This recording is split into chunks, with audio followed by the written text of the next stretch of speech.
Welcome everybody to our first ever Animation Appreciation Hub panel. We will be talking about animation pre-production today. There's the slides. And with us today, we have 5 fantastic guests. So they are going to tell you a little bit about themselves. First we've got Jordan. Hello, my name is Jordan Whitman. I'm a creator, director, and writer on the indie pilot soon to be coming out called Port by the Sea. It's about two kids and their pet crab as they kind of go around trying to collect broken pieces or collect the broken pieces of a moon before sort of a giant ancient deity can swallow the world and ocean and all that. And I also did other things like I do BG art for Farfetch, and I made a show called No Matter Nowhere in the past. So that's basically it. Back. Hopefully it'll just fill it back out and we won't like lose the connection. Yeah. No one will Sorry, know guys. who I am. No worries. No, you don't understand. Every single time. No, I've been we'll on, start like, over. someone We'll else's start game. over. Yeah, it doesn't Oh matter. god. Did we lose it? Or can you guys still hear us? Can you all still hear us? Let us know. Yeah, let us know in the chat. I'm so sorry. Oh, we got the you're back. You're back. Okay, fantastic. All right, cool. All right. We're alive. But my slides aren't showing now, so I'm sorry, guys. We're Uh-oh. we're troubleshooting. This is great. Let me This is great. let me just add the source again, and then we're gonna start for Oh realsies. god. That was a practice Sorry. round that you guys got to was. see. We're all Sorry, I got actually- hungry, so I ate the slides. Oh, god damn it. We're all Oh, actually in the darn it. same room, so we're just stumbling around. in Yeah. the dark. I wish we were all in the same room. All right. That's be all fun. right. Cool. That's all right. One of these days. Okay, gotta. Oh my gosh. Now I gotta get everything looking right again. No, you guys are seeing my Chrome browser. No. The I had everything set up so good too before we started. All right, I'll just trim this out of the stream recordings. I'm so sorry, guys. All right. Okay. Oh, good. Yeah, This this is, lost media. Yeah, don't worry Lost about it. media. All right. Okay. Okay, Yeah, we're this gonna digital start. charm. We're gonna start over. You didn't see anything. Hello, everyone. Welcome to the first ever independent animation panel hosted by Animation Appreciation Hub, starring Jordan, Sho, Abraham, Tariq, and Chris on pre-production. So we are going to have each of our members introduce themselves now, and then we will be diving into various topics all about pre-production. Jordan, who are you? I've never done this before. For those of you coming in, it's nice to meet you. My name's Jordan Whitman.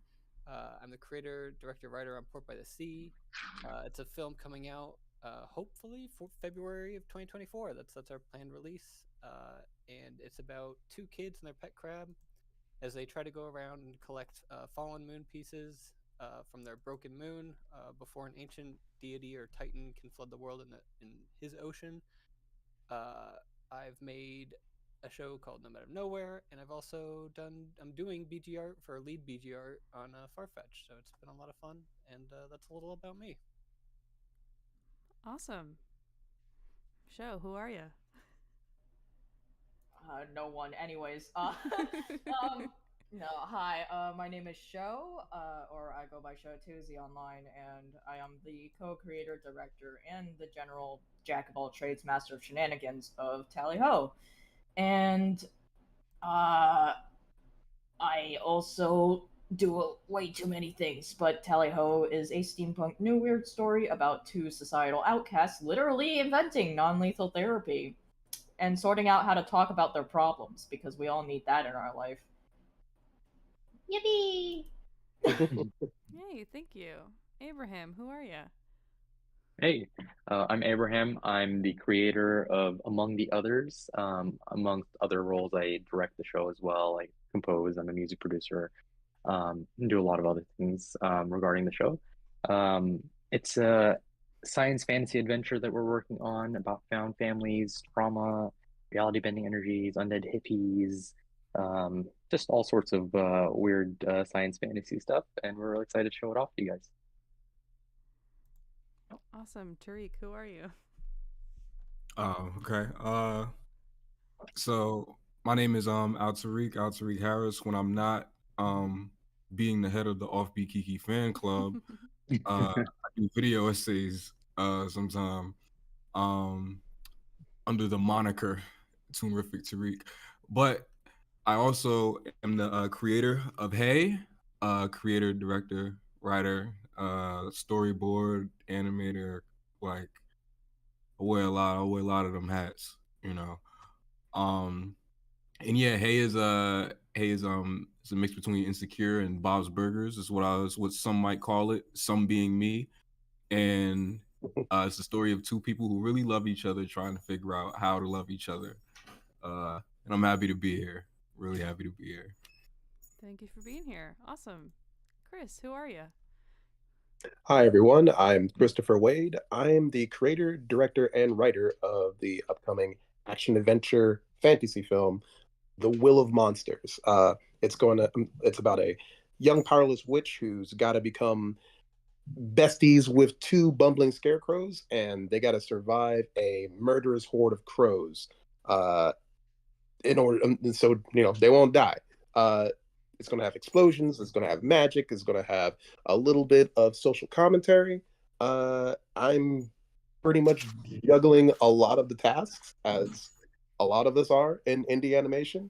But hopefully, you guys will like what we got going on in our projects. Okay, awesome. Thank you, everyone, for telling us a little bit about yourselves. So the way that this panel series in general and this panel today is going to work is we are going to do a few different topics, have discussion on those topics for 5 or 10 minutes, and in between we are going to take some questions that were pre-submitted to a form that we posted on our Twitter, and then at the end of the session we will do a audience Q&A. So if you have questions, we would love to hear them. Just please save them for closer to the end of the stream so that we can actually find them and access them. And thank you to everyone who has showed up today to hear our speakers listen. So the first topic we want to talk about for each of you, and we can go down the list of who's participating today, in your own words, so maybe a few sentences or just a minute, what is pre-production? Tariq.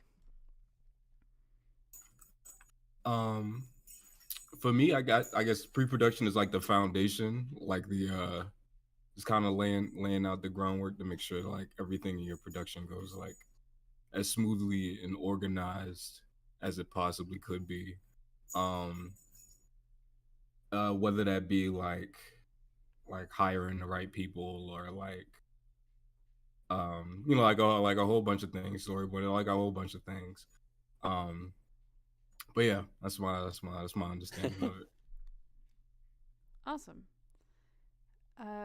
Chris, what is pre-production in your words? In my words, I'd say, for me personally, I think pre-production is probably the most important aspect of creating your own indie project.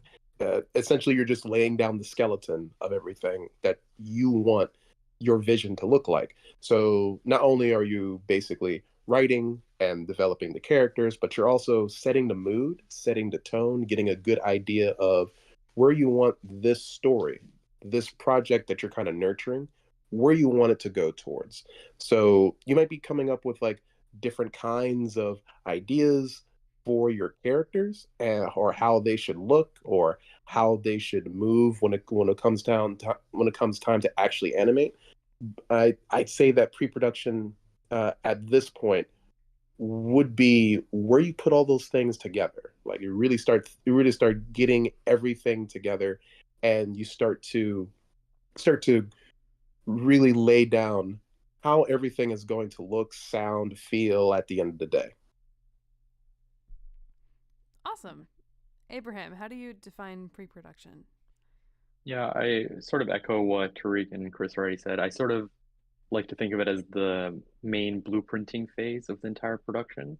You really lay down the groundwork of what's to come, whether it's narratively, it's design related, if even if it's sort of uh, staffing related. There's a lot of stuff that gets taken care of during pre-production that sets out the blueprints for your show to get made. If you're to consider sort of the um, sort of making a show kind of like a construction project, this is the phase where you get sort of all the architects together and so on and so forth for all this to work out. Awesome. Thank you. Jordan, how do you define it?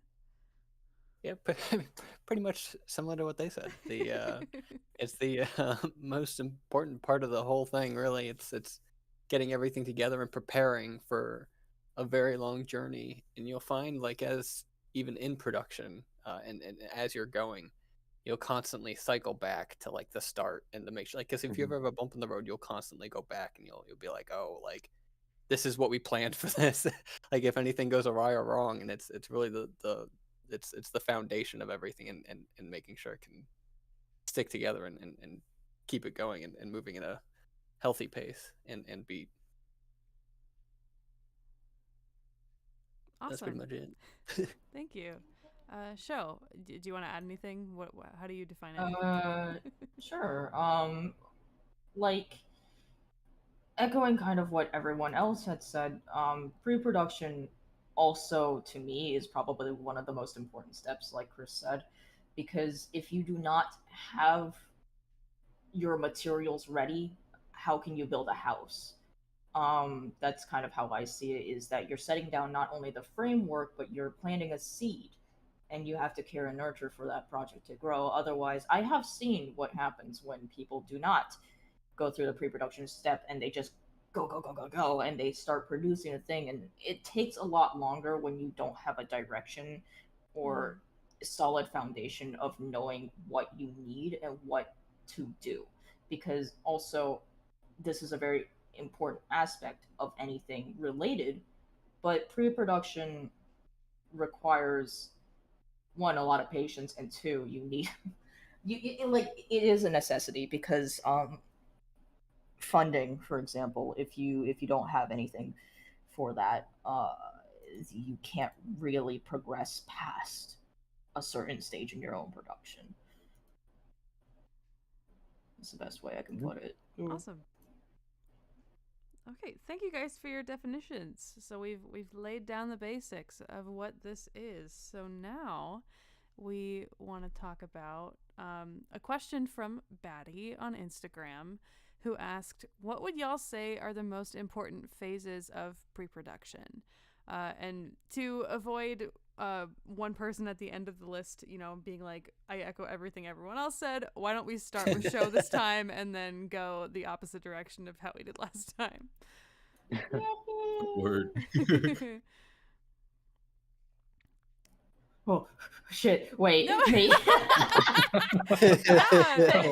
I mean, we can also do this as a discussion, but I just want to I want to make sure that each of you No, have no, like you're a fine, minute to you're express fine. yourselves first, and then we can kind of No, discuss. I'm just really slow buffer brain, so That's my okay. brain was like, yeah, me, and then I was like, oh fuck. Would me. you like us to start with Tariq again? No, it's fine. I'm fine. I think you came But- up. I think you came up with like a good analogy for it, Joe, when you said like, Yeah. you know, you're planting a seed and you're building a house. And I know these are like funny, like funny like funny little visuals, but they're still absolutely correct in what we do. I Agreed. think for specifically this, the most important phases of pre-production for me is literally organization. I cannot stress this enough. I have seen so many projects fall through because of the lack of organization in them and the lack of communication between like the creative director and their staff, literally. Yeah. So I'd say from sort of a organization perspective, I think that's incredibly important. There's a lot of moving parts to organize, particularly in pre-production. It's a lot of making sure everyone can understands what's going on at the different stages of what will eventually become production. So things like writing, I think, is an incredibly important part of your pre-production process. Yeah. Storyboarding, your design phase, whether it's for environments, your characters, so on and so forth.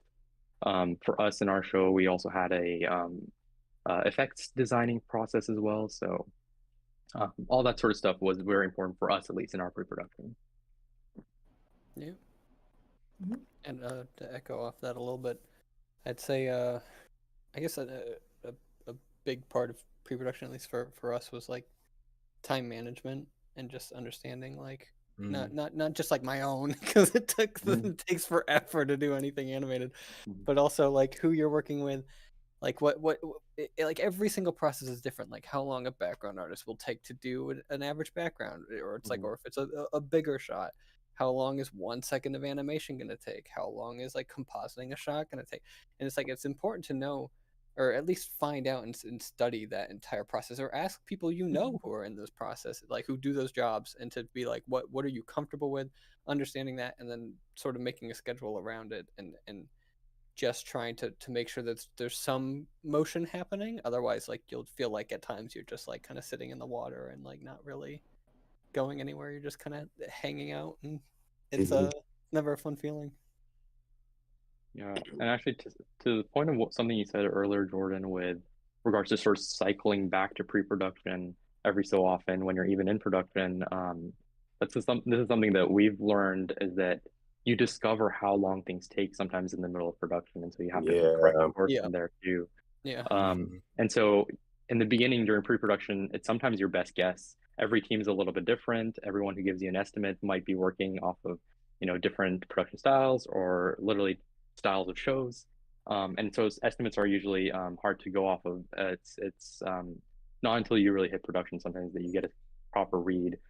Actually, just recently, a few months ago, I went through and took all of the tasks that we've done for Among the Others and literally made averages for how long things have taken and all this sort of stuff, so we can And have it's a better read never of what that. you expect, is it? It's never what you expect. It's never what you expect.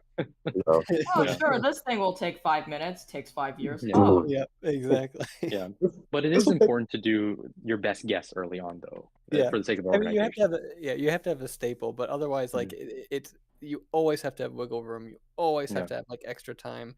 Otherwise, Right. like it just gets chaotic. Like every production's also going to be different. It's like it depends. Like, are you a fully funded production, or are you kind of like going as you go? Because like for us, it's like we had a funding, but we did it very streamlined, where it's like, okay, first the background artist. All right, yeah, we got that out of the way. And then we went literally down the entire pipeline one by one, so we didn't have to like freak out and panic and be like, oh, we don't have something for the animators for the shot because we don't have the layout, and like we sweat like crazy. And it's like, those are all important things to understand as you're going into it, as like how big is your team, and how much are you managing, because you really have to understand like it moves fundamentally different every time, like based on what you're doing.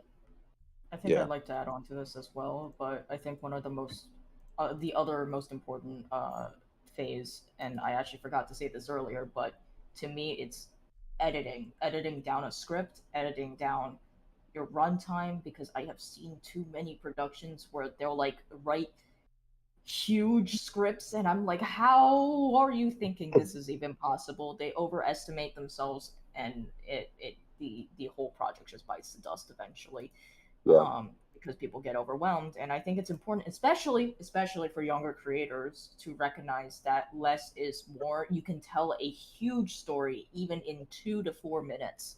Like it is, you do not need to be making 20-minute, an hour long pilots. You can just make 2-minute proof of concept, and that's it. So just really calling me out. Huh? I was saying, just calling me out specifically. I'm about to say that's both of us. Me making a 4-minute pilot? What are you guys? What do you mean you guys are making 20-minute pilots? I'm sure we've all been there, honestly. So it's part of the learning process. I think though, like echoing the sentiments about like organization, like there's a lot of things that like even in just like talking to the people that will be like working on your project and like their experiences on other things, and finding out like, oh, okay, you needed that, okay, so I'll make sure that I have that for you. Like it could be something as simple as how many poses are in your turnarounds, right? Like you might not think you need like 6 point, 8 point, whatever. But like, I don't know, you might have a character that has like something on one cheek but not on the other. You know what I mean? And that might get confusing. Oh. And Yeah. you gotta like, like organize it so that it's easy for the artist to so there's no confusion and that there's consistency and that there's like a flow and like nobody has to stop and scratch their head like, wait, where am I supposed to put the couch? I don't even understand. Hmm. Like, Yeah. you know, those Yeah. things are easier said than done, but that's why this process is like the most important one. It's just, Yeah. Yeah. I would I would say, at least for me, the animatic was probably the most important phase of pre-production, only because it kind of forced me to take a look at my organizational skills, and knowing that eventually I would have to hire a team to help me out on things that I was not as good at. The animatic would at least serve for me as a rough basis if the story works. Because if the story don't work, I'm going back to the script writing phase, right? Like I have to go back and retool as much as I can before I start dropping money on people, only for them to inevitably redo work down the line, right? Like indie animations basically, I hate to put it this way, but as ambitious and as cool and and as important as our projects can be at this point in time in the animation landscape, it, it's expensive. This can be a money sink if you're not careful. I was So, gonna say a good comparison is imagine if you're like building Gundams or something and they costed like $5,000 for a Gundam, and that's basically what indie animation feels like right now. Is that like it is a very expensive hobby, and yeah, I feel like I'm building a very very complex Gundam. yeah, yeah. It's so expensive to the point where you basically have to have some sort of disposable income before you are okay with hiring other people. So making sure that everything is organized, or at least in my case, making sure that does this stuff work visually?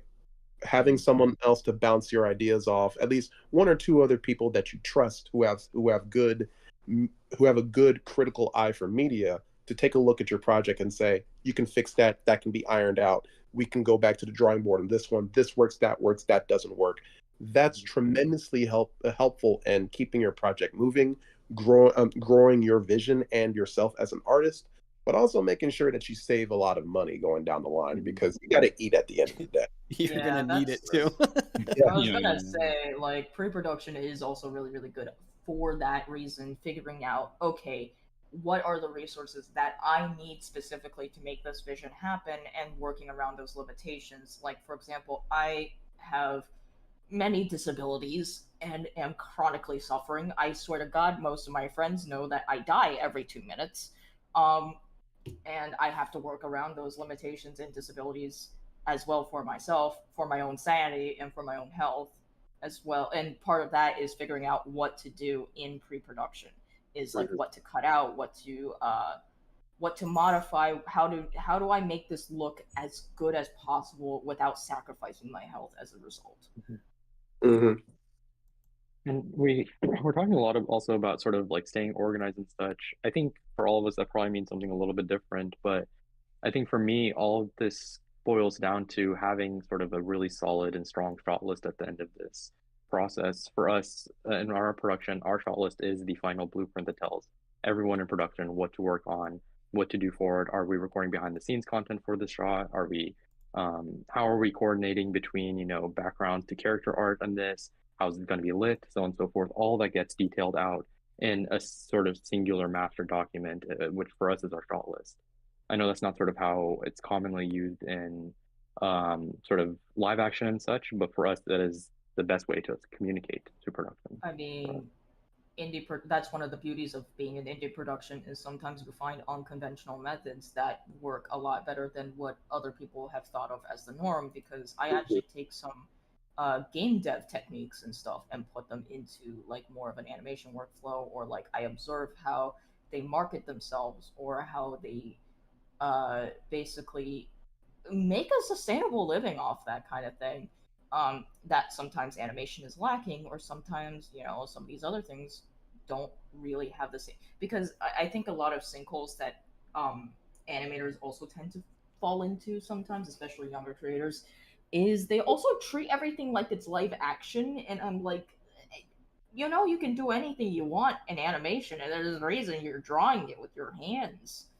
Like, it's not to say that like basing it off of real life is bad. It's just sometimes they're just leaning a little bit too much into Yeah. thinking it's one thing and trapping Yeah. themselves in that mindset instead of being open minded to other approaches It of Yeah. also proceeding with that. it also impacts camera movements and shots that they're used to Oh using. god, yeah.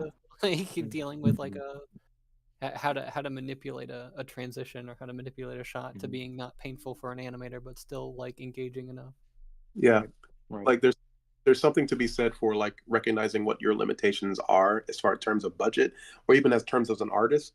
You may not be able to create like a Looney Tunes level or Disney level animations. You don't have to draw like VisiPop to do what we do, right? Like, but in this phase of the production, like it's really important that you recognize, okay, what can I get by with right now before the team gets going? You can do you can create an animatic with just like a rough first pass with just doodles, with just stick figures. And as long as the writing works, as long as you know that stuff is solid, then you know that you know that your project, that your story has legs. And there's something I've seen a lot of really good indie stuff on Newgrounds that take advantage of artists basically working in their basement, not having a lot of money, living with their parents, and making some amazing stuff. So it's, I mean, there's so much that you can do in this phase, just with a limited group of people before you drop down your first 100, 200, $300. Yeah. I was actually gonna add on to that and say that like there are so many times where I have to tell people who basically commission me and stuff that like, hey, I don't care if you draw a really shitty like stick figure. Literally anything is better than nothing. Actually, I'll use somebody on my own team as an example, but my co-creator Jim, he isn't exactly the best artist, but he still creates like sketches and thumbnails that are very, very, very clear for me to understand like what he's doing or what he's thinking, that I can actually translate them into something that's a little bit more clean for the rest of the team to understand and work through. I also use a lot of sticky notes because that's the easiest way for me to get an idea down on paper without Yo, expending so much energy. like I took a cue from, what was it, Regular Show, when I heard that they started like using post-it notes as their boards Yeah. or as their thumbnails. I was like, cool. I don't have to make like these amazing cinematic level storyboards at this point in time as a first draft. I can just get by with stick figures and a grid in the background, and that'll work, and that'll serve me in the future. Obviously, like, depending on your vision, depending on what you want your final product to look like, that's going to get scrapped. But animation is about experimentation and iteration. So the more that you go over what you like or what you have done, what you and your team have agreed on, the better this thing will look, so long as you're all on the same page. But it starts at this point in time when you're in pre-production, when you're writing, when you're going over things with your group, with your team, and just making sure that you have calcified what direction your project is going to go with. Is it a comedy? Is it a thriller? How good are the laughs? How much are you going to scare people? That stuff makes a difference when you figure it out very early. I think that honestly summarizes it very well, which is that the all of these important phases of pre-production all sort of boil down to get everyone in the team on the same page, basically. With whether it's, story related, design related, or otherwise, right? Literally, it makes such a big difference. I'm gonna say this as somebody who has done comics for a very long time, especially working with other people. But God, you can tell if somebody did something last minute and made it and rushed it over somebody who like literally took their time and planned out certain beats. Because one of the best things I feel like when you're doing pre-production in storyboarding or writing is you can leave little clues and foreshadow what's going to come next, and that shows that you also put a lot of care into your project too. Mm-hmm. Thank you guys for all those fantastic insights. I think we're going to move to the next topic now, just in the interest of keeping things going. Speaking of bringing everyone together, our next topic is building a team. So this is more of a just open floor discussion. How do you guys approach building a team? What are some places where you've had ease and struggles building a team? What's your favorite part been so far, etc.? And anyone can take the floor.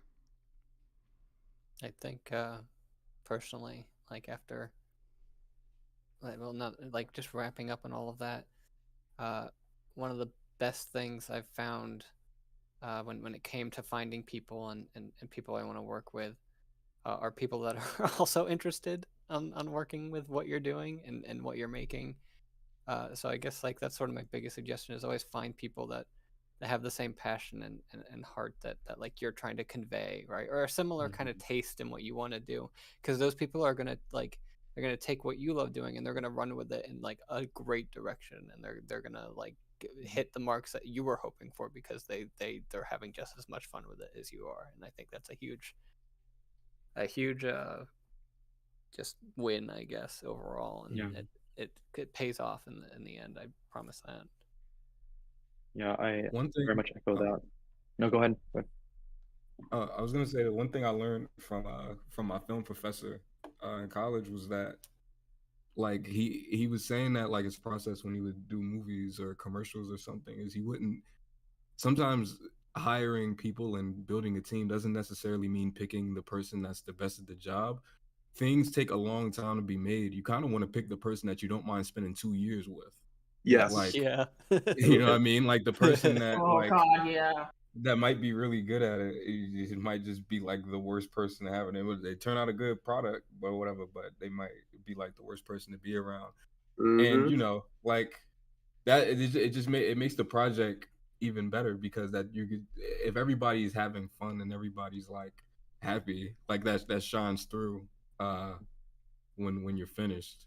You know what I mean? So like that's one thing I've learned just in like what we've done so far. Like I mean, like everybody besides like the voice actors, like everybody I've hired, like to do like art have been like close friends of mine, and you know, a lot of the time stuff like that is a recipe for disaster.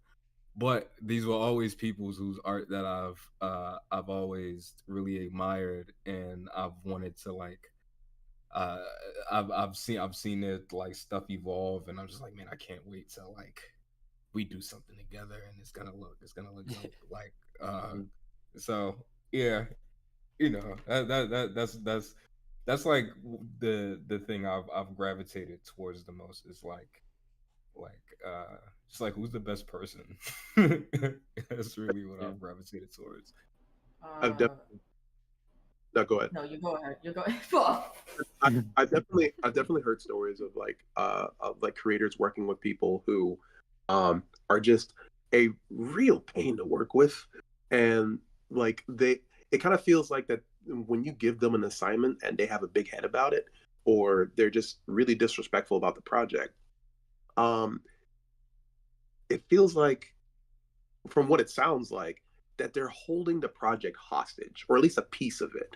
And that's not really what you want. And it's hard to figure that out when you're out essentially looking for strangers online who have great art. And you're kind of like take a risk when you're emailing someone. Personally, I've only had one instance where I ran into an artist that didn't work out immediately, right? Like we had a back and forth, and they gave me such bad vibes at that point in time that I was like, you know what? No, it's not going to work. And I immediately went to someone else, and I was better off for it because if I'm going to be sinking, I started this version of the Will of Monsters in 2015. If I'm going to be, and it's 2023 now, that's what, 8 years? If I'm going to be working on this project for that amount of time and put in as much money as I put into it at this point, I want to have a good time. and I want to have a good time with people who actually care about the project. And they can be amazing, but I will gladly go for someone who is not as amazing, but they're great and they actually believe in what I'm working on. So I will carefully scope a good artist's social media. I'll see what they're talking about. If they're talking about NFTs or some AI bullshit, that's a no go. But like if they seem like they got a good personality and they they have a propensity to work on some really risky things, but generally have a good attitude about it, I'll hit them up. I'll hunt down their portfolio reel and I'll shoot them an email. And for the most part, 99% of the time, that has worked out for me very well. Building a team has always been something that I wanted to do for a passion project. And now I'm at the point where I'm actually knee deep in production, I'm enjoying the hell out of it. I wish it didn't cost as much money, but luckily the artists that I'm working with, they're very reasonable. And turns out if you're a reasonable creator who has a very low maintenance attitude, who doesn't have super strict deadlines and doesn't harp on them for any reason at all, if you're flexible, they'll be flexible. So that's my experience with trying to build a team in that regard. I think everything that everyone is saying is very valid. The big thing about building a team is you're not only staffing up, you're building a culture. Mm-hmm. The production culture is, I think personally, I think one of the defining factors in how successful a production can be. And by culture, I don't just mean how much you guys sort of get along. That's a friend group, that's different. The culture, I mean, how well will you guys communicate? How are you guys going to deal with hard times? Because indie animation is not easy. You're going to deal with some situations where like this feels like it's never going to work out, for example, right? There are a lot of things that you want to sort of keep an eye out for when you're building up a team that goes a little bit beyond just the art and or the talent or and experience, so on and so forth. I do think that for me, I tend to value both culture fit and skill level almost equally highly. I think when you hire people who are very capable, the rest of your team ends up sort of respecting everyone in the team because they know that everyone there is, of the highest skill level that could have been hired, right? And I think that there's something to be said about how that builds up a positive culture where everyone supports each other and everyone wants to learn from each other. But it's that's not to say that sometimes I've made some decisions where like I'm pretty sure my team probably side-eyeing me, but sometimes there's until of course we bring somebody on the team and it all makes sense. But sometimes when I'm making decisions, it feels like the decision is not made based on just skill set. And that's true. You can't always make your skill decision just based on skill set. To Tariq's point, right? You want to be able to work with these people for a long period of time. In terms of how we all sort of go about hiring, I think it's a little bit different for each of us. For me, early on, I spent I think the first 3 months or 3 to 5 months almost of the project early on, before I had a team, was literally just sending, I counted it, almost hundreds of emails to just different artists that I was interested in working in, and also setting up job applications on different sites here and there. And early on, I think I went through almost like 700 different applicants for the project. And that's not to say that I'm not bragging or anything of that sort. Literally, I'm just saying that you do have to put in your due diligence to find your early team. To Jordan's point, you want those first people to be people who are passionate. I didn't just interview those people and ask them about their skills. I sat there and we talked for 2 to 3 hours about the story of the project after, of course, signing an NDA and all that, and just try to see if we would vibe on it. And if we didn't, then it would be a good indication to me that this person would not be here for the long run, if that makes sense. And so, yeah, so spend a lot of time early on and don't pick, the first people to come your way, but really spend a lot of time trying to decide, are these people going to be your champions and who are sort of fighting along your side while you're going through this project?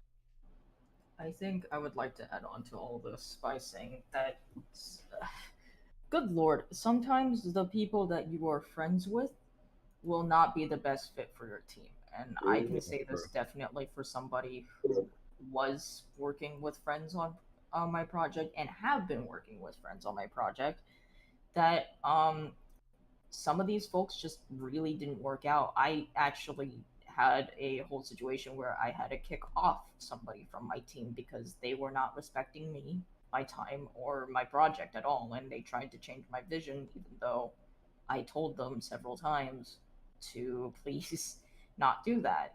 And I think there comes a level of trust that you have as a creator to give that, like, give some of that up, give some of your vision or a piece of your vision to somebody else to do. And if they do not respect your wishes, then you also have to make the tough calls sometimes to drop them. So that's why people say that you can't always be co-workers with your friends and stuff like that. Um, it's really a tough call being a director, and there will be hurt feelings sometimes. But at the end of the day, whatever you're doing is your vision, and not to sound like a dictator about it or nothing, but like, just sometimes you cannot have you can sometimes you can't have somebody compromising the health of the entire team and project because they're too selfish to realize what they're doing is ruining the environment in general that y'all are trying to form. Mm-hmm. Yeah.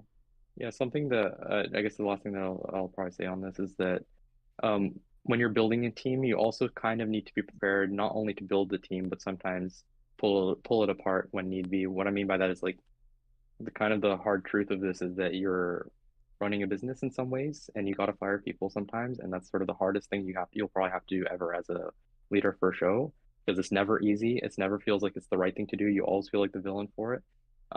But sometimes you make the wrong choice early on, and it happens. It happens. It's not the artist's fault or the person you hired fault.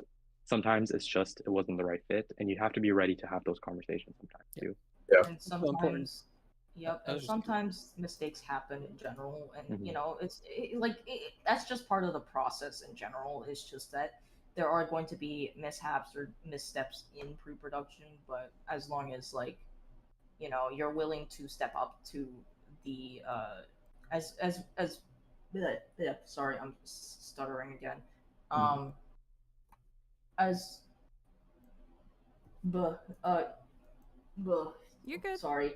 Mhm. You're totally fine.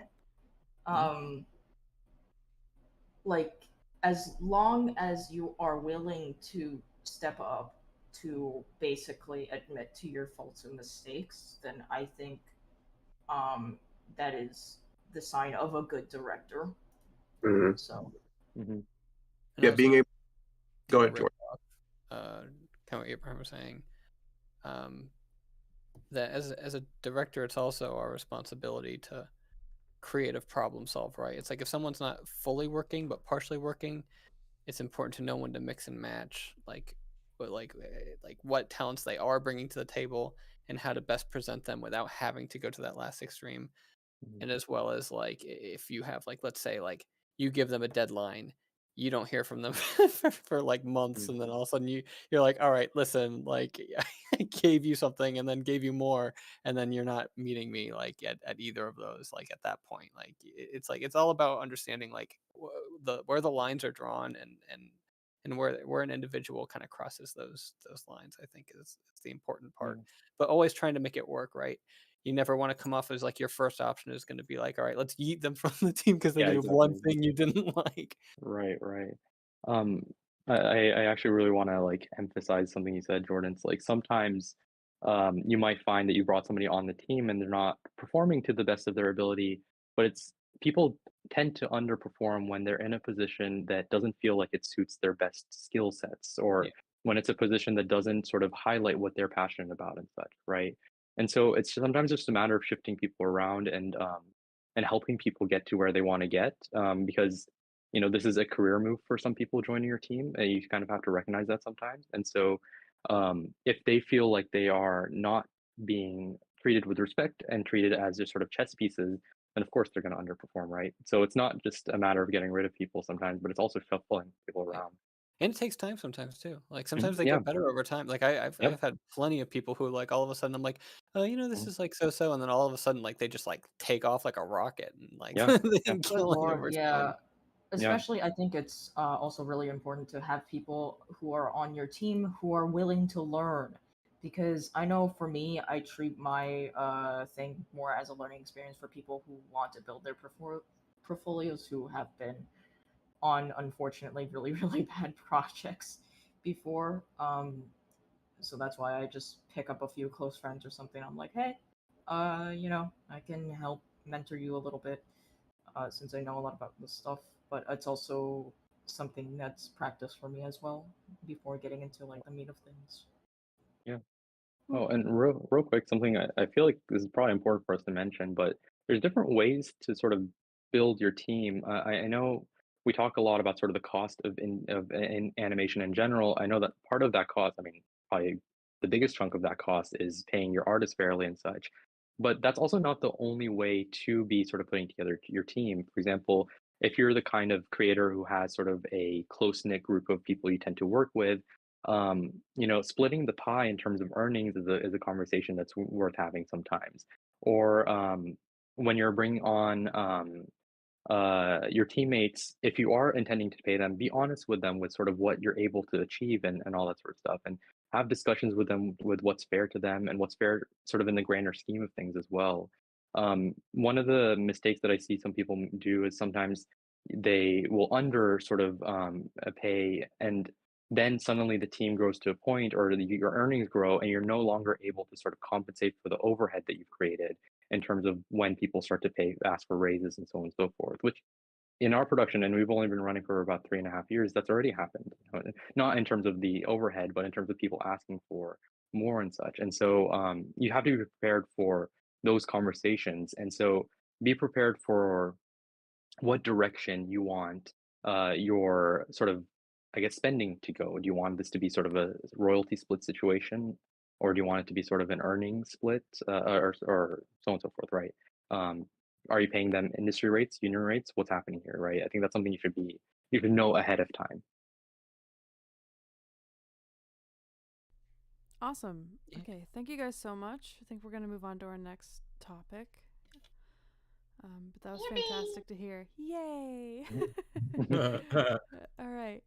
So our next topic was a question we received both anonymously and from several people. So it just says anonymous. How do you get funding for your indie animation during the pre-prod stage? So Yeah, go Cool. ahead, Rick. Was Tariq speaking or Chris? I couldn't hear. Oh, I think we both were It's Chris. talking at the same At the time. same time. Yeah, Tariq, you can go. I wasn't even saying anything, but all right, Oh. okay, let's do it. I was imagining it. I do No. have an answer. It's a real simple answer. I'm I'm like an outlier just because I'm privileged to have the platform that I do. So like what we do to fund the pre-production stages, we've been playing Mugen every week on my channel. Before that it was Jackbox, and before that it was Monopoly, and it was only Monopoly because it was me trying to monetize my what's the word I'm looking for, procrastination. In my house, me and my roommates, all we do is play Monopoly on the PS4. So I was like, you know what, maybe I could turn doing this into making money for the cartoon. But I think there's a larger point there in like in saying like I guess more. I guess kind of play into like your strengths and like your privileges and like what you have around you, like your resources. Like all my friends have been so kind to join me and play those games with me, and like I cherish that and I use that as a way to help the cartoon. You can like there's always like everybody emphasizes the importance of like building like an audience and people that care about the project that you're making, and like people that follow you and like really want to like see what's going on, like sharing updates and stuff like that. All of that stuff can like make people like it'll stick out in people's brains. So when you finally go like, hey, here's the coffee link, they'll go like, oh yeah, I want to see that bad. Yeah, Mhm. here's $5. You know what I mean? Like, Mhm. and the also real quick is like,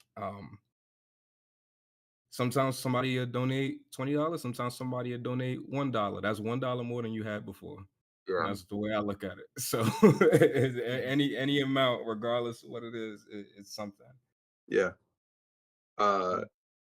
Yeah, don't skimp on the idea of using Patreon or Ko-fi to like help them to like get people and to entice people to fund your project. And having small little entry level tiers uh, does does so much because let's be honest, we're all passing around the same $20 at some point. So if you keep your entry if you keep your entry fee low to like $1 or something, uh, Mhm. you at least get people to stick around. $1 is not very much, and people typically don't want to pay much more than 30 when it comes to Patreon. Um, uh, uh, at least that's in my experience. At the same time, you do want to remember that people don't have deep pockets when it comes to animation. At least not the immediate group that talks about it online or on social media. So you do have to, unfortunately, at least in my case, fund it out of your own pocket. Uh, I am fortunate to have the job that I have that pays a ridiculous amount of money, um, and so is my wife. But not everyone is in the position that I'm in, and even then, we still have to budget, and we still have to make sure that we can eat the next day. And animation is expensive as it is, so you do have to make sure that all right, so if my artist is going to charge $300 for a background, I need to make sure I got $300 in the bank when I get paid next week. If two or three artists are asking for the same thing, then well, guess what, I'm not getting a Christmas present this year. That sucks, but that might be the road you have to go down when it comes to making your own cartoon. This is an expensive hobby. um, i've I've been I've been fortunate to run into a grant. I used to live in Maryland, and Wait, you there's used to? I You did. betrayed me. I, I'm I'm not going to say where I live right now, but we're still close, Joe. Don't worry. Um, I'm sorry. All right, but Maryland has something called the Maryland State Arts Council. That's MSAC. Um, I'm not sure if every state has its own art council. However, some states do allow you to apply for a grant. When I applied for a grant over at MSAC, it took me about 6 months. They were gracious enough to allow me to keep applying and to rewrite my essay that I had to give to them to explain why I was uh, the good candidate to receive that money. But I started in July of that year, and I received a grant in December. I got $3,000. That sounds like a lot. It's not. Uh, um, Still something. it's something. That money went towards 6, maybe 7 backgrounds. I'm not going to turn down $3,000, but that's still, like Tariq was saying, that's still money that you didn't have before. I can't say that every state has these kinds of grants, but they're out there. You got to fight for them. You have to compete for them, and they aren't as prevalent as they should be in this country. But they're out there. You just have to figure out. All right, so who do I talk to? What words do I need to Google to find the correct answer? What nonprofits are out here that actually help film or art or just people who are disadvantaged in the state that I'm in? You might luck out and find one that is seasonal rather than annual. But they're out there. You just have to really hunt for them. I'm gonna jump in actually on this specifically, and I'm just gonna say this. I think it's really, really important for somebody to get into this kind of business that you need to think like a businessman. You Yes. need to think very, very economically because, man, we all love money. I'm gonna be real. Like, who doesn't love money in this day and age? But as somebody who likes money and likes having it, I realize I can't continue to go to art school as like a pursuit for me personally because I wanted to pursue more like animation and stuff as a hobby and being able to like actually eat and having a Mhm. stable career.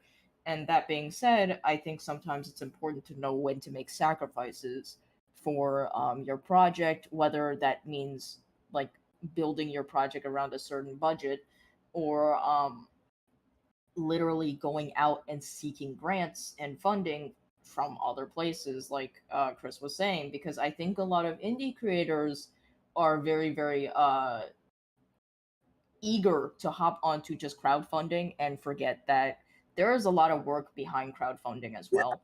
Like Yeah. you have to garner that traction. You're not sure if that's guaranteed to even like. I don't like the idea that crowdfunding is the go-to, No. and it has Mhm, become the mhm. you put all your eggs in one basket kind of deal. No, I think you should probably look for grants, look for funding, look for different avenues. Think about pitching maybe potentially to other independent studios or content channels or however you want to do that. Or I think also another good way is to generate passive income. So that can mean anything from Ko-fi or Patreon to literally setting up a small little merch store and just like selling shitty little stickers for like $1. Like that works. It works. Or just even streaming on Twitch and YouTube and stuff like that. You can get people to request certain things for like a certain amount of money, and that's still income that's passive. It's not going to be active income, but it's something that you can still do passively and show off what you're working on while you're not expending so much energy stretching yourself thin doing commissions on the daily or doing like 20 gigs at once.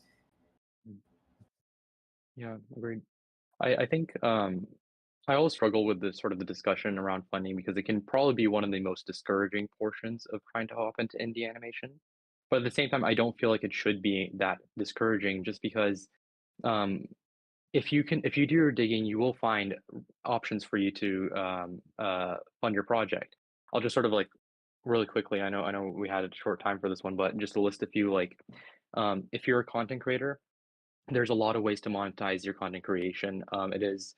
I was just talking to some creators who were making generational wealth on YouTube alone and such. And I know that's not common for everybody, but it exists out there, right? It's not something to bank on, but it is an option for you to sort of work towards. There's another option is if you have a situation where this is an option to you, your bank could also help you out. Things like loans and lines of credit, so on and so forth. They're not the safest option. You do have to pay those back, but that is an option if you know how to control your money and such. Finding investors is another great option if you can find an investor who um, sort of is able to align with your vision, so on and so forth. Talking to investors, it's a very difficult process sometimes, and finding the right ones can be a little bit difficult, but it is an option, and you can sort of expect sums of money that are sufficient for your project through investment. But you just have to learn the game of sort of the investment rounds, seed investment, Series A, B, and so on and so forth as you grow as a studio and such. And then crowdfunding is, yeah, to everyone's point, like crowdfunding is really good, but it should be considered a piece of your puzzle and not the full picture, unless you have sort of an established massive fan base. Crowdfunding and really most things in terms of creating indie show um, depend on having a following and such. So do consider options that don't require funding early on. Yeah. I actually do want to jump in to say one last thing. But specifically, when you were talking about funding and stuff like that, with investors, that is also another thing. I think everyone should be very, very, very aware of who your audience is, because sometimes if you have like much younger audience, they're not going to be able to be the ones to fund your show. So that's just something to keep in mind. Yeah, true. Yeah, I'm seeing if I can real quick, like there is it's vital that as an independent creator that you learn how to do as much as you can by yourself before you start bringing other people and spending money on them. If you got passive income, if you got enough money to kind of like just throw it around, then that's fine. But not everyone's in the positions that we are, and that it's rough out there. But there's nothing wrong with learning additional skills. If you're not the best illustrator, that's fine. There's nothing stopping you from picking up a little bit of video editing skills, because that's essentially what putting together an animatic is. It's you're basically bouncing around a bunch of JPEGs and a bunch of PNGs around. That's going to help you a lot. But since you're in this phase of pre-production and you're basically putting all this stuff together, if you're trying to figure out a way to save money, well, there are a lot of free and affordable resources out there, so you can be able to start building your project a little early, so you're not spending hundreds of dollars on like sound effects or like stock images or stock effects that you didn't have to before. I recommend going to freesound.org. There's a Creative Commons section where you can get sound effects that are free to use commercially. You can start building up the amount of sound effects that you need for specific scenes before you jump into anything else. Really important that like before you even think about crowdfunding, that you have something tangible to show your team, or hell, just yourself as you continue down the line with this project. There's always the Mega Millions, guys. I believe in you. That's the real answer. That's just what the real answer is. Thank you guys so much. Also, we will have a question and answer segment at the end, so if there was more you wanted to know, chat, audience, that we did not get to cover yet, feel free to send those questions at the end, and you also can submit your questions as comments after the stream, and I'm sure our creators will be happy to respond. So our next topic is casting, and we have a question from Jacob Behrens. And Jacob asked, what are your preferred methods of finding voiceover talent, and what do you look for in talent when reviewing auditions? So we can open the floor and have a similar style of discussion on this. Personally, Yeah, go ahead. I was just gonna say, when we were starting with Port and like listening around, we did a relatively close casting call initially because I wanted to be in the booth with my voice actors all in the same place. So we were out of Austin, Texas at the time, so I knew a few people like from my previous job for some of the roles. But then we had to do an open call for I think 2 different roles, and one of them was the main character because we just couldn't find someone for Port specifically. And when we finally when that time came, I guess like the biggest thing is like typically you have like a voice in your head. Like at least for me, it's like I had a voice in my head for Port, and I was like, I kind of know what like the range I want him in. I try to give as good of a description as possible for people doing an open casting call, and then I just like listened to like so many. But immediately the second I heard Layla do Port, I was like, I don't want to hear it anymore. I was like, it was like 100%, and it clicked. And it's like, and I listened to more and all that just in case, but like, it's like it'll click immediately. At least for me, most times, like when I hear it. Yeah. In terms of the process, at least for me, we well, I don't know. I think that I sort of went in the deep end of the casting route for us because I didn't have many connections in the voice acting world or anything of that sort. I didn't really know too many people in that space, so I basically just started cold emailing tons of agents and asking them if their talent would be interested, and I almost intentionally sort of went backwards in my list of sort of interest in terms of who I'm interested in working with, just so I can see what kinds of responses I would get from them, what things would turn them off, what things they would be interested in, and so on and so forth.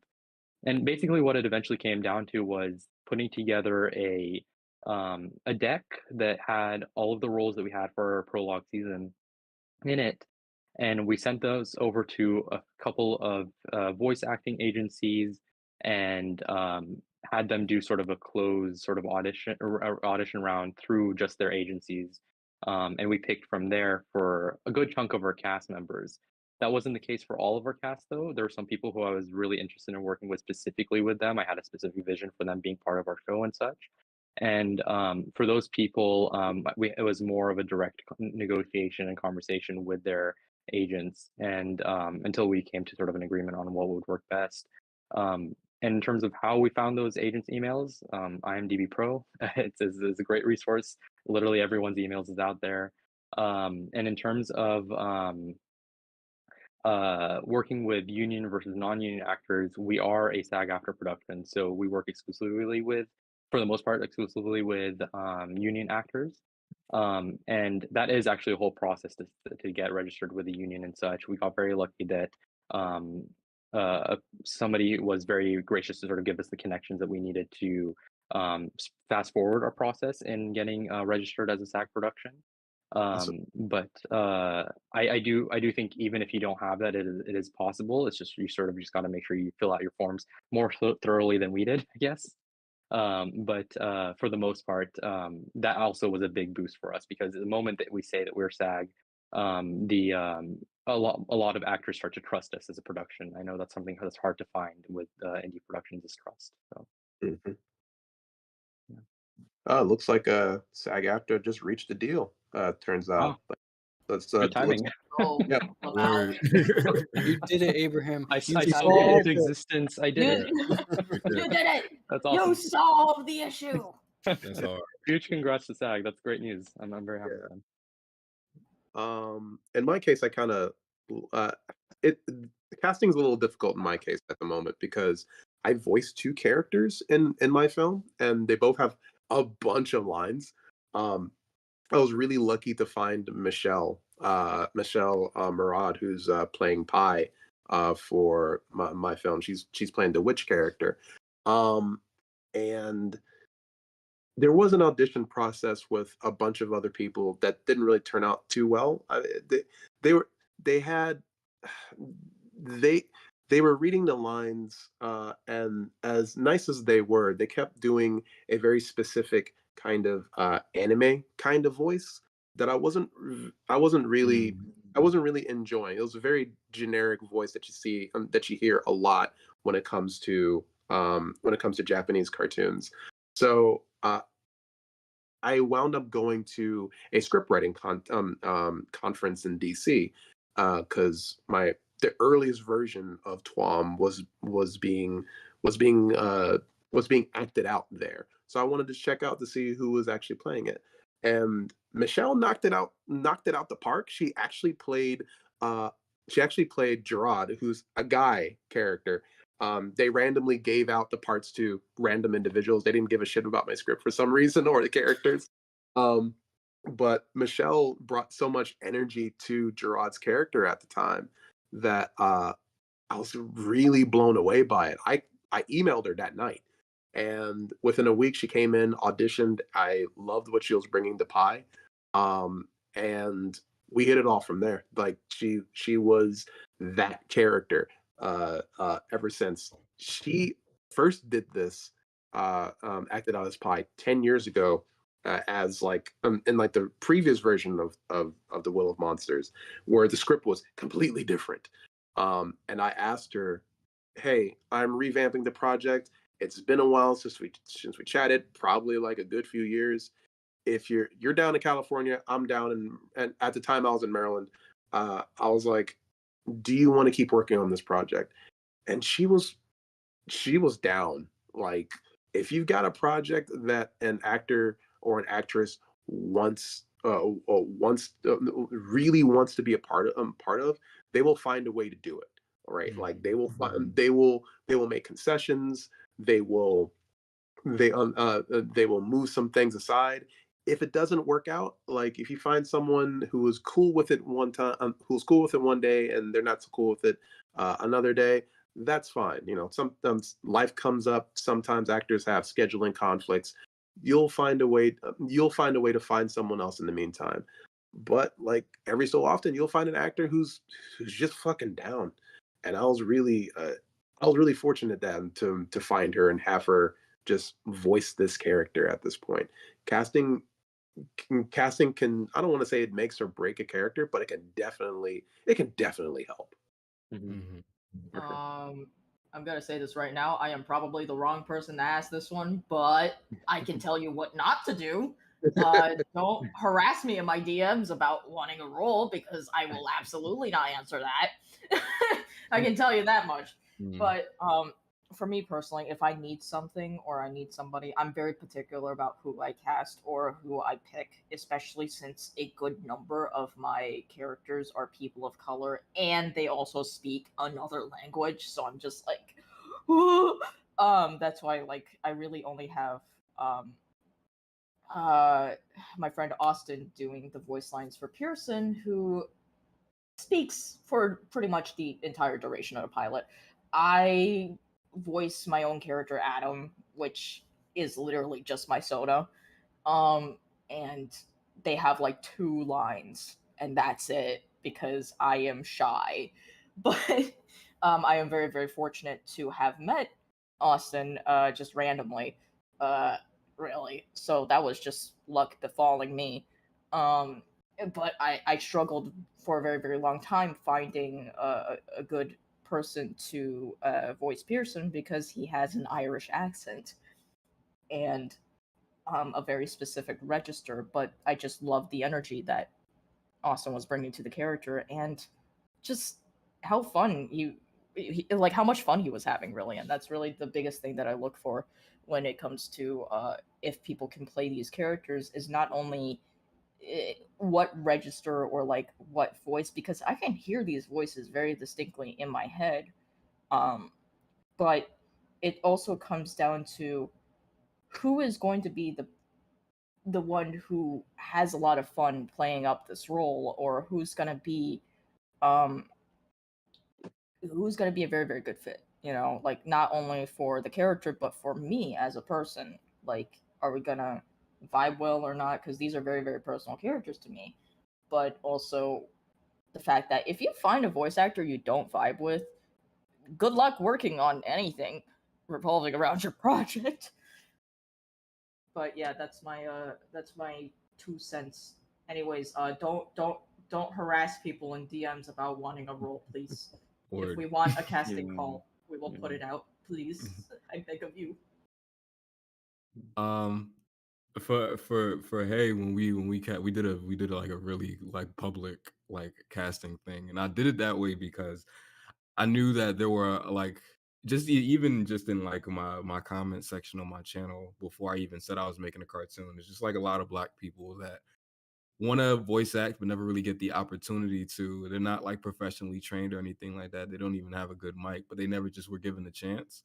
Um, and that's what I wanted to do with the show. It's just like uh maybe this could be somebody's like first ever time doing this, and like this is just like the chance they needed. Um, as far like, and I think sometimes too is like when you have a specific person in mind, it can alter the character for the better if you like the voice enough. uh my man Foreign, who plays Marcus in Hey, he originally, like, Marcus was supposed to be played by a completely other friend that I had, my friend Rocket, who did my channel theme. But one day I did like a stream with Foreign, and me and Foreign were going over all these like the Caribbean cartoons, and like he was explaining to me like how shit Caribbean representation is in animation. And I never forgot that conversation we had, and I just kept thinking about it and thinking about it. And I was like, man, no, I got to do something about it. And so that's, and in wanting to do it as authentic as I can, I went to the person that I had the conversation with and was like, yo, bro, I really think you would be great, like, as Marcus. And when we did the auditions, like, you know, sometimes there were people that instantly, like, as soon as they spoke, I was like, oh man, I don't even need to hear anybody. Like Layla, who plays Mel instantly. Like I was like, oh fuck, that's Mel. Like I don't even like I still listen to everybody, to be fair, obviously. And there were definitely some I was like, oh man, that's really good too. But like sometimes when you live with your characters enough, sometimes you just know. But as far as what I was looking for, I didn't necessarily, I didn't want like echoing what Chris said. Like I didn't want like there was some that kind of sent like really like anime-y like performances. I was like, okay, well, that's not really what we're going with. And since, you know, this is unique to me, but dealing with a black cartoon with characters that look the way they do, and I think this is more indicative of like an issue in general, like internationally or whatever. But like yeah, I think because of the way black cartoon characters have been, I got a lot of auditions of people like, okay, um, I'll make this really quick. In Chris Rock's movie Top Five, there's a part where he's doing a recording at a radio station, just like one of those things. He's like, "Hey, this is Andre Allen, and you're listening to 106 and Park, yada yada yada." But then the guy says, "Hey, can you put more stank on it?" He's like, "What?" No. Like more like stank. Like, you know, and I got a lot, but you know, that's just because like that's what a lot of they kind of tell you that like black people sound like that in cartoons. So I got a lot of people that auditioned that way, that kind of gave Nay or Blue or like any of these characters like these attitudes that I didn't want to portray in the cartoon. So that You was are very something I was based for that. You are very that's just based. something to look out for. You know what I mean? Like, Mhm. and it's also something I don't want to. That's also something you can't blame the voice actors for because they've just kind of been like we've all kind of been programmed to hear certain things, I guess, or to expect certain things. I wanted it to be like you could be on the opposite end of the room and hear one of the characters whisper and you go, oh, that's Nay all the way over there, or you know what I mean, like something like that. You think about like Bob's Burgers and like how all those characters like you could be in the other end of your house and still know when Gene's talking. Like you don't even have to be there. You just kind of like it's not even just in like the way his voice sounds. It's like the tone. It's like everybody's like there's all these different levels, and I really like that uh that aspect of it. So that's what we looked for that a lot. And I listened to the auditions like with my friends, with the writers. Uh yeah, that's me. Extremely based. I want to add on to that because while you are a black cartoon, I am somebody who is making very much all Asian characters, and I swear to God, Mhm. I have many people trying to do anime accents or something else, and I'm like, I don't know if you realize this, but that's not a good idea. Especially not when you're doing it to me. Or like I have characters who have very unconventional voices, or they have disabilities where their vocals are damaged in some way. Um, and I don't know, it just comes off a certain way when people try too hard to be the race that they are not in their audition. And I'm just saying, don't do Mm, that. right. Mhm. Yeah. Cool. This feels like a good time to move on, if that's okay with you guys. Yeah. Sure. I You do am a that. baby voice actor. I've booked a handful of roles with indie stuff and Sure you other have. various projects, and I gotta say the amount of times I've seen a white person applying for a role meant for a person of color is just Mhm. egregious on Casting Call Club in particular. But all right, we are gonna Again. move to finding balance. This is our last topic before we do the Q&A. I think the goal here is to discuss, since you guys are all creators of shows and you guys are all kind of doing this on your own time while you work to keep a roof over your head, how are you finding balance and making sure you don't burn yourselves out? Mm. I'm actually really curious what all of your answers are to this because this might be one of the hardest parts, I think, of the job almost for me. Mhm.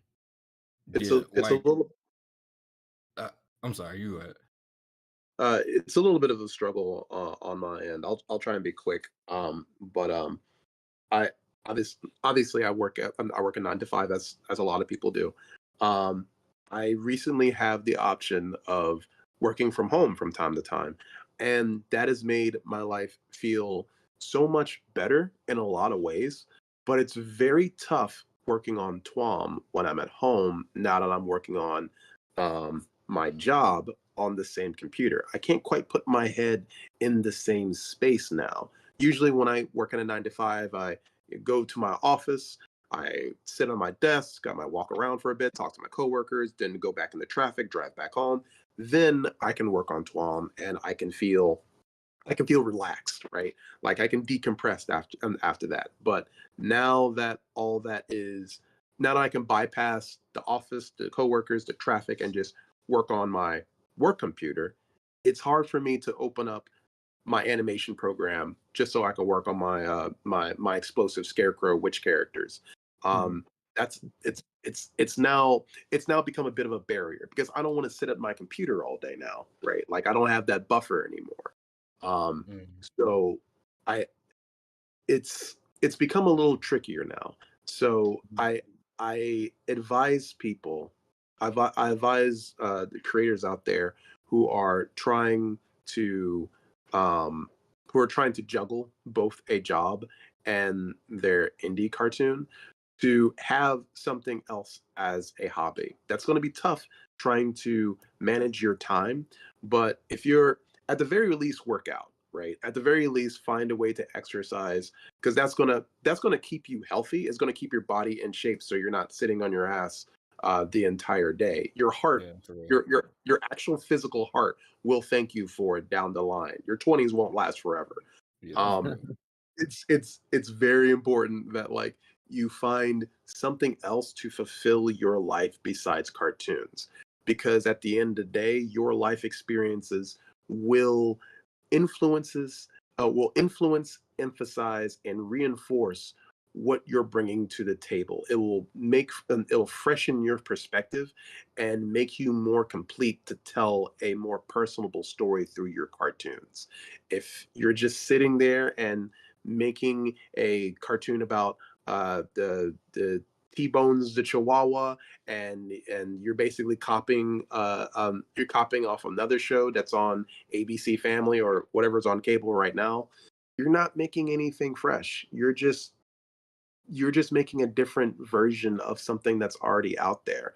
We need more creators who are taking personable stories that are indicative to them and bringing something new to the table. That is the essence of indie animation, and I think being able to do something other than cartoons uh, will help you find more balance as the days go by. Mhm. Mhm. For sure.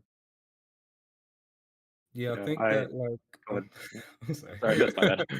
Go ahead. But yeah, I think like for me, like I, I don't know, I might be like the weirdest person to ask about this, but like because I have to essentially split my life between video essay mode and cartoon mode, and video essay mode also involves cartoons. Um, so but the thing is though is that like I get tired of making video essays at least 3 times a month. I usually make 2 a month or 1 a month, but I get tired. I get a period where I don't want to do it at least 3 times a month. I haven't had a single since we wrote since we started writing the pilot like at the end of last year. I haven't had a single moment where I didn't want to make this cartoon. Um, so I think sometime when you're passionate enough, the balance will find itself sometime. It's not a guarantee, but like I've found it's been difficult sometime to get out of um cartoon mode because I just want to like board a sequence or something like that. But then eventually you just kind of like get out of that and realize, okay, I got to do this. This is like my responsibility. Um, but it's also cool because like if you're one of those people that see it that way, you could treat it as like a reward. Like, oh yeah, I get to do the thing I love now. Um so yeah, I don't know. It's really rough, and I'm still struggling with finding the balance. If I crack the Um, code though, I'll be sure to like tell everybody, but I ain't get there Yeah, yet. please. I was gonna say I'm gonna jump in on this actually because I mentioned this before, but I am actually disabled physically. Uh, but besides that, I struggle with like ADHD and autism as well, and it's very very hard for me to stop hyperfixating and literally go eat something or like literally do anything Mm, that isn't art and burning myself out. mhm, um I think it's healthy to have other hobbies that aren't art related, to just like sit down and read, or sit down and just do something that isn't consuming media constantly, because you will burn out on that too. um I mean, I've taken up gardening and literally raising worms, which are really weird Mhm. hobbies for other people, but you know what, I like my worms. And That's awesome. and like they've been very very rejuvenating for my brain. Like, just, oh, look at the little guys. Like, I don't know why, but it scratches something primal in my brain, raising worms. But just that kind of stuff in general can help you refresh and reset your mind to better proceed with your project and not just keep basically wearing down your systems. And I think this is probably one of the best analogies I've ever heard, but specifically, would you rather sit there and spend 6 hours sharpening your axe and 1 hour cutting down a tree, or would you rather spend 7 hours cutting down a tree with a dull axe? Mhm. That, at the end of the day, like, that's how burnout feels when you're like working through that kind of stuff. So it's really really important to give yourself a break, because I've also seen a lot of people who fell to the unfortunate carpal tunnel, and you should probably not get tendonitis. You know, Mhm. that's not good Yeah, for you. word. yeah, yeah. I don't know what the answer is to find the ideal balance. I think honestly, it's probably very different for everyone. I think everyone has a little bit of a different tolerance for the amount of work they can take on in a day. Everyone has a little bit of a different tolerance because of how many sort of positive stimuli there are in their lives and such. So um, I don't think there's a one size fits all.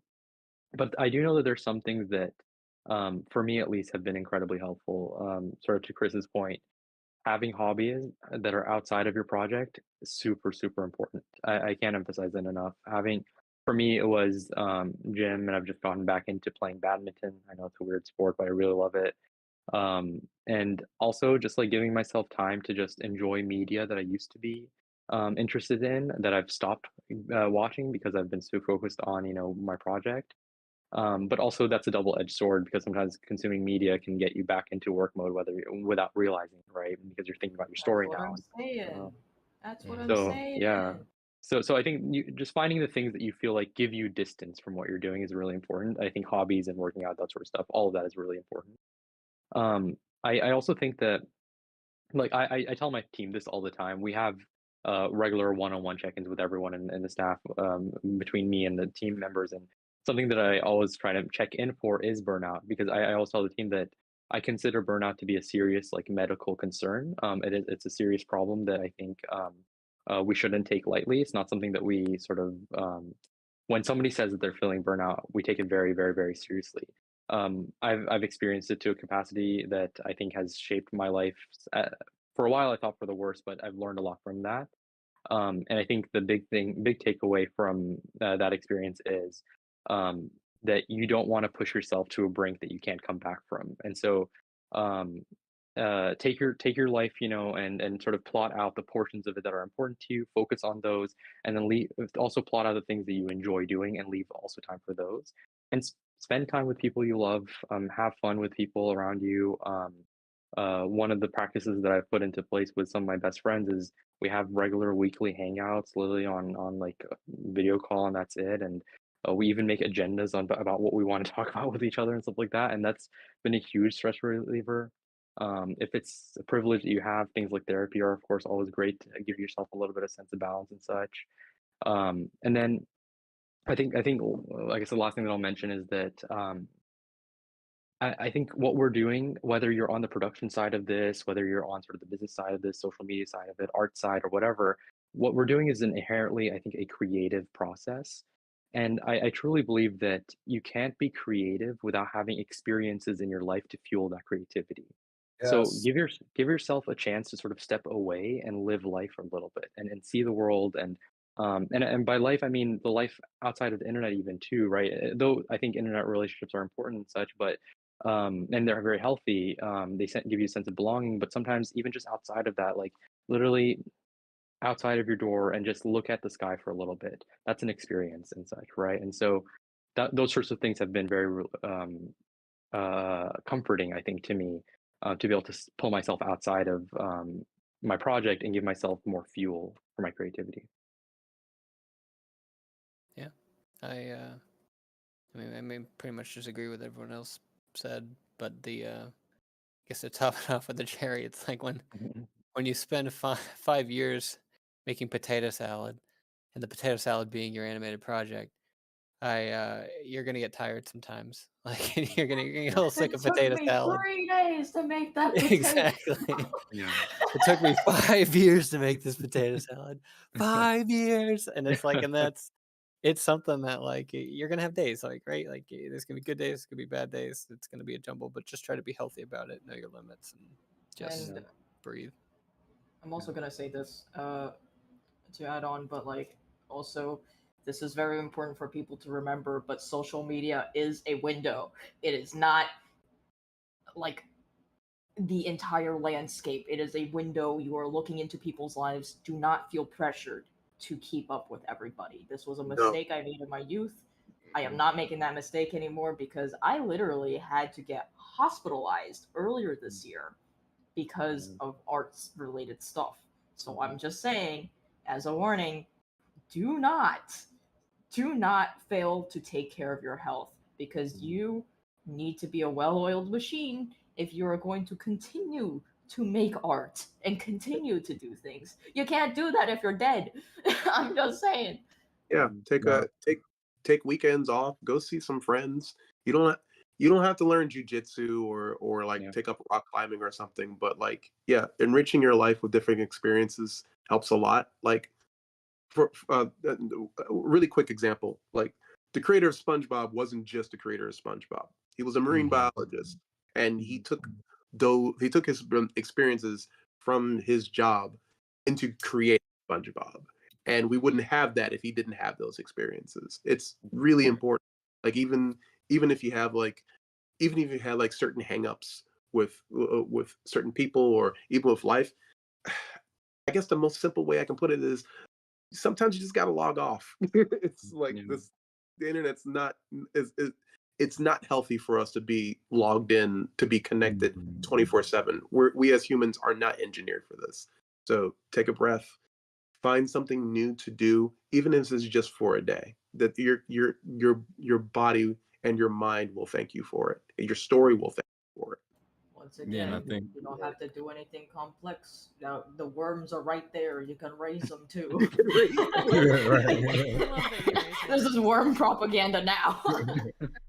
I just want to say, as like an observer and a creator of different kinds who relates to a lot of the burnout stuff you guys and the chat are talking about, that I think it's probably very helpful to the people listening to hear that you guys don't have the answers, and to share some type of relatability and commune in the fact that we're all just going day by day and trying to figure out how to balance passion with the necessities of existence. So thank you all for being vulnerable in different ways and sharing your coping mechanisms and the strategies that you've tried so far to get to where you are. And all of you are doing amazing work and should be very proud of where you have gotten to at this point. So shucks. thank you guys all so much. Gee, thanks. Thank you Yeah, guys all sure. so much for participating with us. We're gonna do a 10 to 15 minute Q&A segment, and then we're gonna call it. Okay. We are Yes, sir. definitely over Let's schedule. go.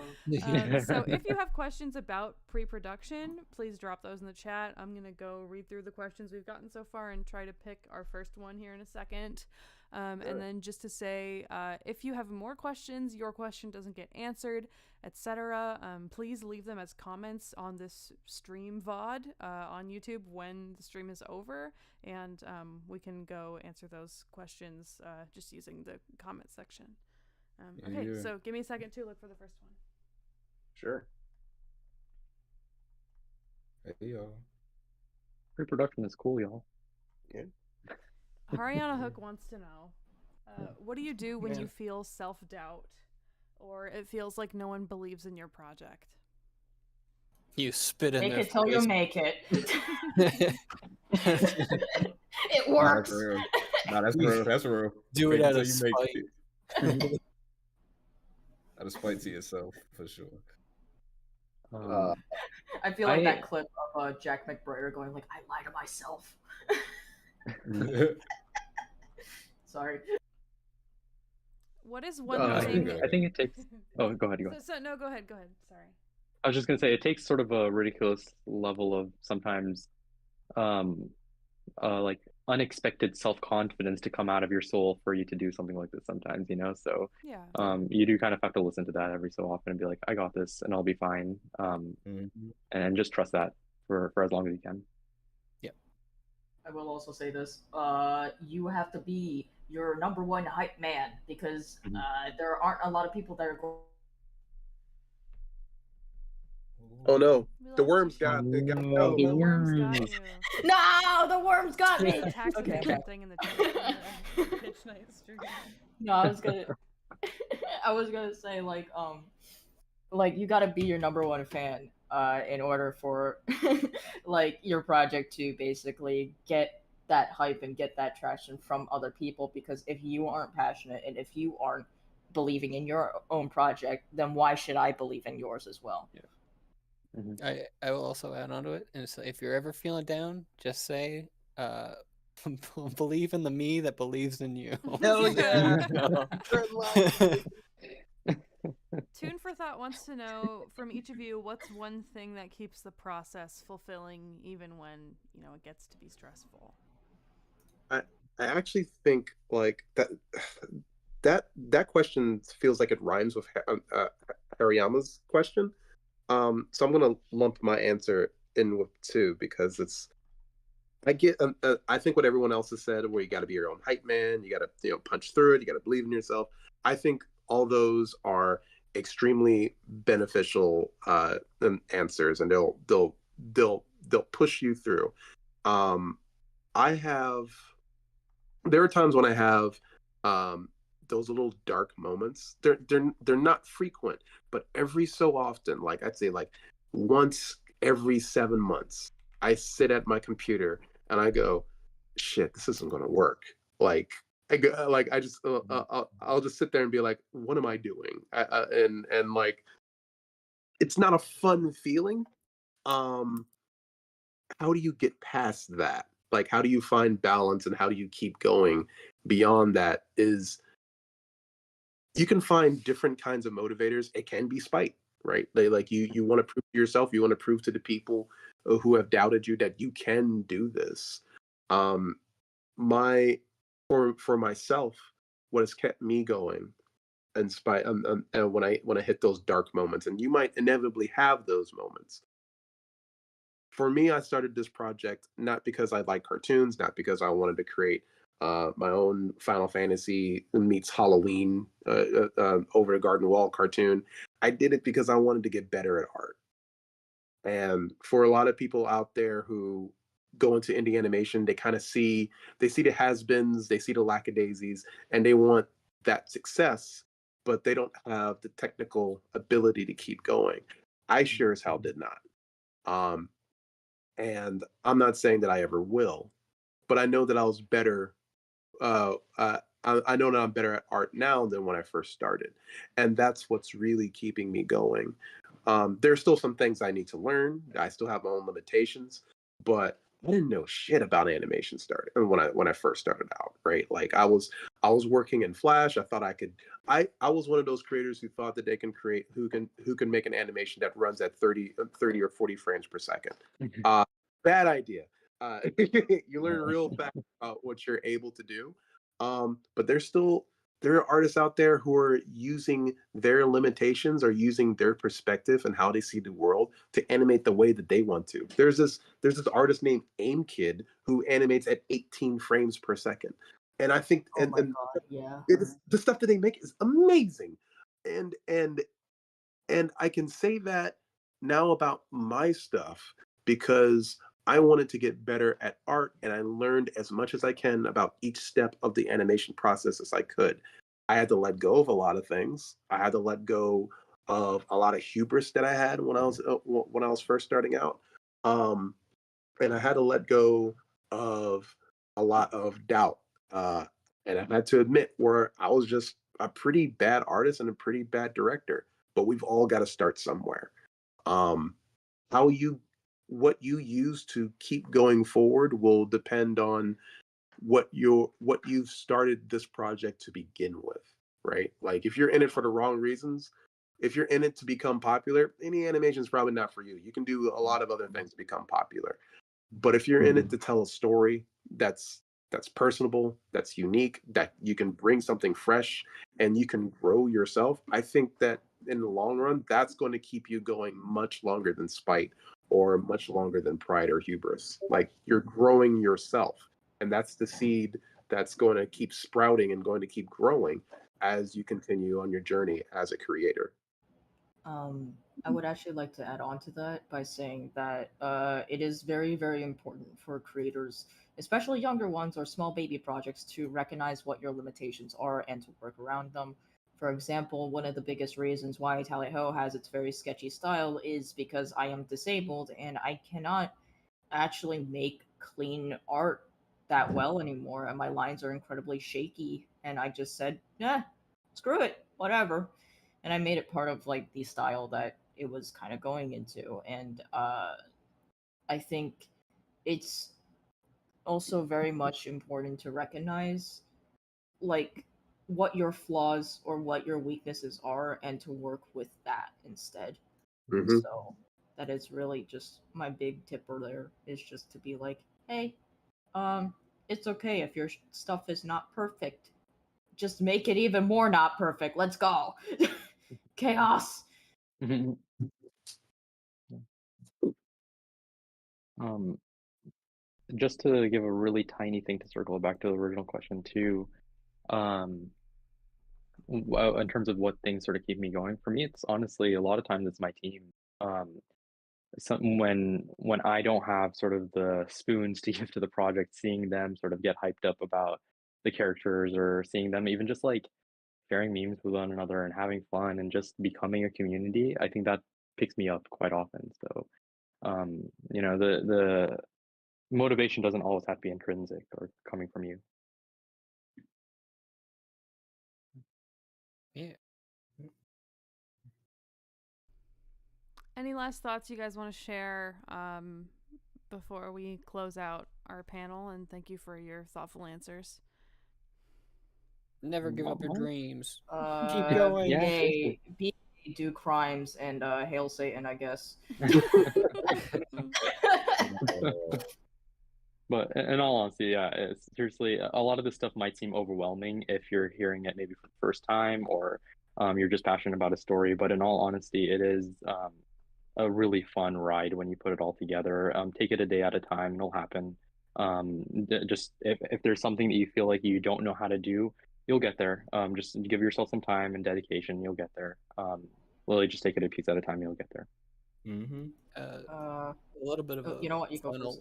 final takeoff of everything, I guess, is that even if you don't pursue the route of indie animation, there's so many ways to convey an idea on paper. There's so Yes. many ways to do what you want to do and to show it to the world and to convey what you're trying to tell the people. It doesn't have to be through writing. It can be through an illustration. It doesn't have to be illustration. It can be done through like a video. Like there's so many ways. And so I honestly recommend from anyone who just wants to make something to just find a way to do it that like doesn't kind of hurt people along the way. Like just find a way to do it that makes both you happy, especially makes you happy, and like is feasible and like and just brings you kind of joy every day, I guess.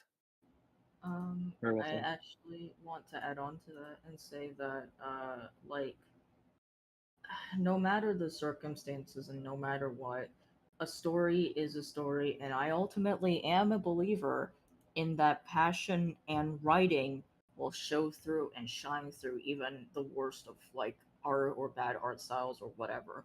Because ultimately, at the end of the day, you are telling a story, and indie animation might not be for everyone. Animation is a medium. I am stressing that, and it may not be the perfect medium for what you are trying to do. And I think it is important to keep that in mind because some ideas literally just work better in comics or they work better as a game. It's important to think of animation as a medium to your story and how can it benefit your story best. That is my pro tip. Once when I was at like a I was at like a networking, I guess you call it a networking event. Um and it was like a whole bunch of people like interested in like doing like film and like entertainment and stuff like that. And me and my roommates, we were talking to this one guy. I don't remember his name, but he was a short guy, and he was talking about how I was like, yeah, like you feel me, like I was on Stars, and I do this and that. I was like, oh, word, cool, cool, cool. And he was explaining everything to us, and then he wanted to check everybody's vibe to see how much they cared about like just like creativity and like being like in the film and any stuff like that. And he asks us, he says, so let me ask you something real quick though, like how serious are you, like would you die for it? And I think the moral of this story is do not be that guy. Don't die for it, bro. It's not worth Good it, lord. but it's really cool. Like I said, you can't work on new cool things if you are dead and 20 feet underground. I'm different Alright. because I'm just simply an eldritch horror that's living in your walls, eating all your pizza. My Yeah. If y'all ever my seen Nope, don't be Buddy from Nope. my send off is be a fan of many things, not just cartoons, not just anime. Um, be a fan of film, be a fan of storytelling, be a fan of novels. Um, because what we do is basically just storytelling, right? Like the more stories that you get into your head, the more things that you actively enjoy, the more things that you like and have a passionate for. Um, it will show in the things that you create. So you have to fill that well that's deep inside you with as much knowledge or as much things that bring you joy as possible, while also enriching your life with different experiences. Because you're going to empty that well little by little into this story that's deep, that's close to your heart. If you have a message that you want to tell, regardless of how you want to make it, like like the gang has already stressed, animation may not be the medium for you. If it is, cool. If it's not, then that story is still close to your heart. You'll find a way to tell it, but just be sure that you're experiencing enough of life, the highs, the lows, the pains, the struggles, the joys, the fun, the love that you'll share with other people. Bring that to the table because we need more voices out here that are different, not just same old that we've been getting for God knows how long. I love our current IPs that we've been getting, the reimaginings of the Teenage Mutant Ninja Turtles and Scooby Doo's and whatnot. I love that shit. I want to see more of it, but I want to see more new shit too. And that's where indie animation comes in. We're going to see a lot more coming from the community as years go by, and I can't wait to see what you guys have in store. Yep. And I also want to say this too, but kindness and respect for your fellow peers will go a long, long, long way. Yeah. So be Yeah. kind and do not, like, just remember that these are people who are fighting alongside you for, your project to be seen, and it's okay if you don't get like a huge following or whatever. You're just here to have fun and tell a story, and there's no need to be bitter against people. You know, that's really all I gotta say. Word. Solidarity. We love it. Thank you. All right. Thank you everyone for participating. I think we are going to end the panel now. Thank you to our fantastic participants, Jordan, Sho, Abraham, Tariq, and Chris. All of their projects are, or their YouTube channels associated with their projects, are linked on our channels tab. And after the stream, I will be sure to add in the links to their socials so that you can follow their projects.